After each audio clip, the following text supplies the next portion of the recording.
Welcome to Dr Joe Unplugged. This podcast contains general information and is not in any way medical advice. Ancient knowledge still has value.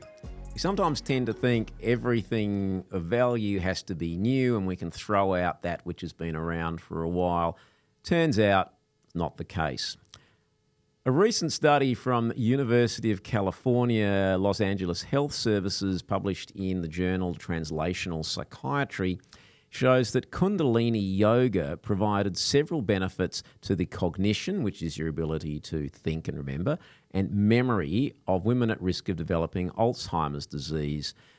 This is very, very interesting, and it also suggests that it could restore neural pathways in the brain matter. Now, I think that's a bit of a stretch because I don't think they've done brain biopsies and for all the obvious reasons.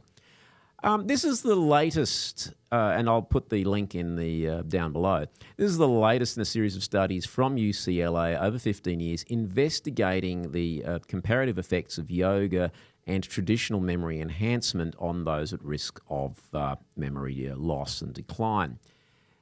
Now, there are different forms of yoga. Now, whilst they've studied Kundalini Yoga, and I'll read out this and I'll quote, Kundalini Yoga, also known as the yoga of awareness, is a dynamic blend of postures, mantra, conscious breathing, music, physical exercises, rhythmic motions, chanting and meditations that focus on meditation and breath work more than physical poses.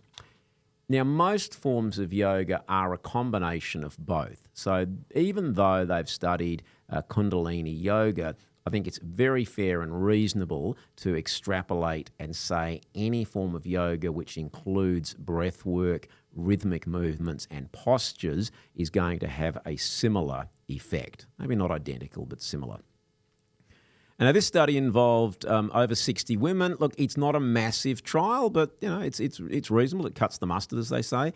Over the age of 50, who had cerebrovascular, so that's blood vessels to the brain, risk factors, and self-reported memory issues. They were divided into two groups, one doing the yoga sessions for 12 weeks, and the others participated in weekly memory enhancement training for 12 weeks. Now, they haven't detailed exactly what that training was, but it would be called in medical terms standard care. They measured memory, depression, anxiety. This was assessed at the beginning of the study, after 12 weeks, and then after another 12 weeks to determine any change or improvements. Blood samples were also taken to test for gene expression of aging markers and some inflammatory markers. Some also had MRI scans of the brain. Now, they'd be pretty surprised if in 24 weeks, let alone 12 weeks, you're going to see structural changes in the brain. According to the researchers, those in the yoga group experienced several improvements, and I'll quote, such as significant improvements in subjective memory, prevention in brain matter decline, increased connectivity in the hippocampus, improvement in peripheral cytokine and gene expression of anti-inflammatory and anti-aging molecules that were not seen in the memory enhancement training group. Now, this is actually quite detailed findings. And again, to quote one of the authors, that is what yoga is good for, to reduce stress, to improve brain health, subjective memory performance, and reduce inflammation and improve neuroplasticity. Yoga is a good form of exercise, even for people whose memory is fine, and you could be in your teens or your 20s, and yoga is a good form of exercise. I'll put my hand up on this one and say I try to do a class once a week, and I'm not the most flexible person that's ever wandered on this planet. Some years ago, in fact, it's many years ago, one of the instructors in the class I was at did make a very valid point that it's not about how far you go in the postures, so you don't have to be a pretzel or be able to bend over backwards completely. It wasn't about how far you went, but that you were doing it correctly. So if your technique is correct, you're going to get the benefit from the yoga poses. And breath work is key with yoga. The movements do actually follow the breath. And we also know that deep breathing exercises and focused breathing is very good for stress management. And when we're concentrating on our breathing and letting our movements follow our breathing, we're not thinking about the power bill. We're not thinking about what's going to happen at work tomorrow.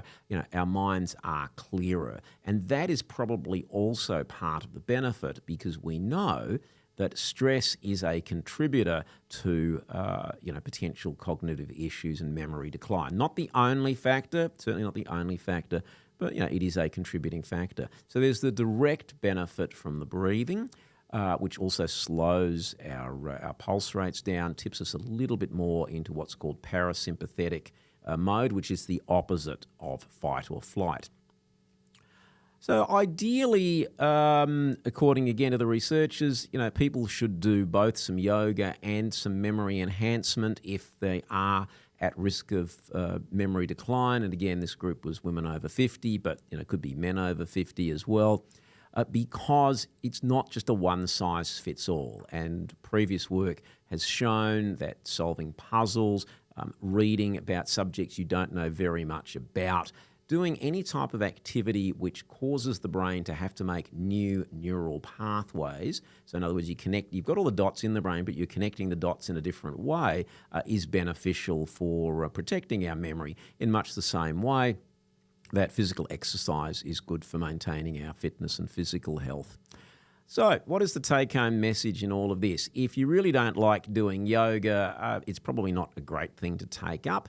Equally, if you've thought about it, it's certainly worth trialling, not just for memory benefits, but for a whole lot of health reasons, particularly stress management. And again, if you are doing yoga regularly and you're enjoying it for all the normal, in inverted commas, or right reasons, then that it may be beneficial in terms of making it a little bit less likely that you develop dementia later in life. That's a good bonus. Thanks for listening to Dr. Joe Unplugged. If you enjoyed this podcast, please subscribe, like, and share. You can also follow it on all the socials. There'll be new content uploaded each week.